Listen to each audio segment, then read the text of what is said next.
जैसे आपको एक स्पंज पवाए, आपको उसको तो कहा गया मुंह का स्वादनवत, गूंगा जैसे बोल, हम कह रहे हैं आप बोल लेते हो। स्पंज कैसा है? मीठा। नहीं, कैसा मीठा है? बहुत मीठा है। नहीं, कैसा मीठा है? अब अगला उत्तर क्या होगा? खा के देख लो, होगा ना। आप नहीं बता सकते कैसा मीठा के बाद आप उत्तर दे सकते नहीं।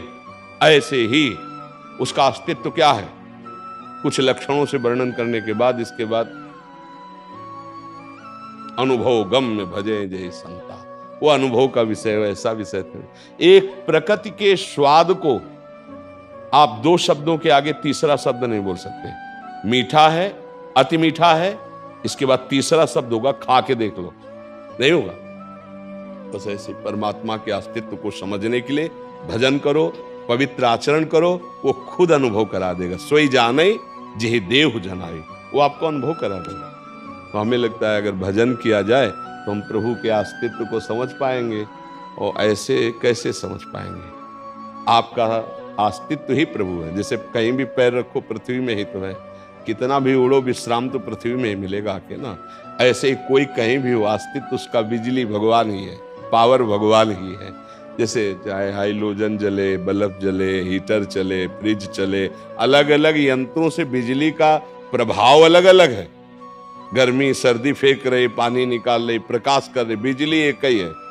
ऐसे हम सब में पावर एक ही है परमात्मा का, वही हमारा है, वही ईश्वर है, वही।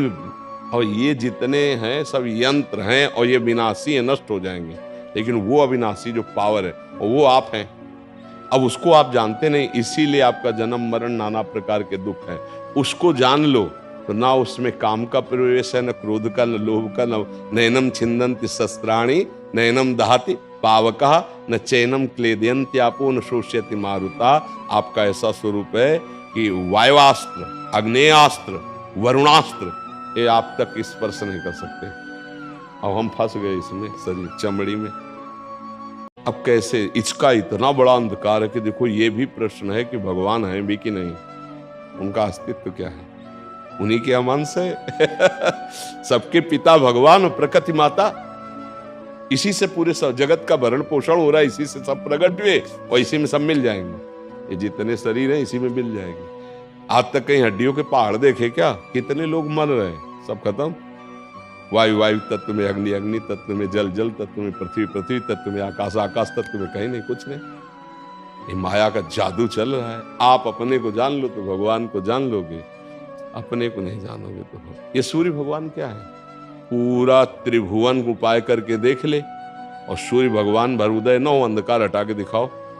चाहे जितने हाइड्रोजन लगा दो पहाड़ों में, चाहे जितने प्रकाश के आप पुंज लगा दो, एक भगवान सूर्य जब उदय होने को होता है, घंटों पहले अंधकार खत्म हो जाता है। सूर्य कभी अस्त नहीं होता, कभी उदय नहीं होता, हमारी आंखों से उजल होता है। जिस समय यहाँ अस्त की बात कर रहे हो, कहीं वो वहां प्रकाशित हो रहे हैं, होते हैं ना, तो हमारी आंखों से उजल होते हैं, वो अस्त उदय नहीं होते। हर समय भगवान विराजमान, तुम्हारे नेत्र नहीं देखे नहीं पा रहे। ये क्या है? सूर्य भगवान है, ये चंद्र भगवान है, ये आकाश भगवत स्वरूप है, ये वायु भगवान है। बोले हम हनुमान जी के उपासक, वायुपुत्र साक्षात वायु भगवान है, अग्नि भगवान है, पृथ्वी भगवान है, जल भगवान है। अब भगवान ही भगवान है, वासुदेव सर्वमिति। हमारा चश्मा ठीक हो जाए तो दिखाई देने लगे। बच्चा बिना भजन के तो समझ में आएगा नहीं, और वाणी उनको प्रमाणित कर सके ऐसी सामर्थ्य नहीं।